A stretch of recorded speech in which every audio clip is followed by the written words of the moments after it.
જય માતાજી મિત્રો, સ્વાગત છે આજના નવા વિડીયોમાં। આજે તારીખ છે 8/9/2025 ના રોજ બનાસકાંઠા જિલ્લામાં વરસાદી માહોલ જામ્યો છે અને કેટલાક વિસ્તારમાં ધોમધમાટ વરસાદ પડ્યો છે। એટલે બનાસકાંઠા જિલ્લાના જીવાદોરી સમાંગ ગણાતા દાંતીવાડા ડેમ ઉપર એક નજર કરીએ તો મિત્રો મોડી રાત્રે ઉપરવાસમાં દાંતીવાડા ડેમના પાણીની આવકમાં સારો એવો વધારો જોવા મળ્યો હતો અને હાલમાં દાંતીવાડા ડેમમાં પાણીની આવક 19,815 ક્યુસેક પાણીની આવક છે।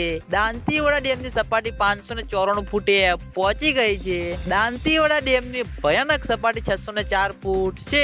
દાંતીવાડા ડેમ 73% ભરાઈ ગયો છે। મિત્રો 2 દિવસથી બનાસકાંઠા જિલ્લામાં વરસાદી માહોલ જામ્યો છે અને દાંતીવાડા ડેમના ઉપલા ભાગમાં સારો એવો વરસાદ પડવાથી દાંતીવાડા ડેમ સંપૂર્ણ રીતે ભરાવા જઈ રહ્યો છે। મિત્રો અને ઘણા બધા મિત્રોની કોમેન્ટો આવતી હતી કે દાંતીવાડા ડેમના દરવાજા ક્યારે ખોલવામાં આવશે। તો મિત્રો દાંતીવાડા ડેમના દરવાજા ખોલવામાં આવશે તો તમને ચેનલ દ્વારા જાણ કરવામાં આવશે। એટલે તમે બધા અમારી ચેનલ ઉપર નવા હોય તો સૌથી પહેલા વિડીયોને લાઈક કરી દેજો, કોમેન્ટ કરી દેજો અને ચેનલને સબસ્ક્રાઇબ પણ કરી દેજો, જેથી કરીને આપણે બનાસકાંઠા જિલ્લાના જીવાદોરી સમાંગ ગણાતા Dantiwada dam, Sipu dam, Mukteshwar dam, Banas નદીના તાજા અને લાઈવ સમાચાર લઈને આવીએ તો સૌથી પહેલા તમને ખબર પડી જાય। તો મિત્રો જય માતાજી।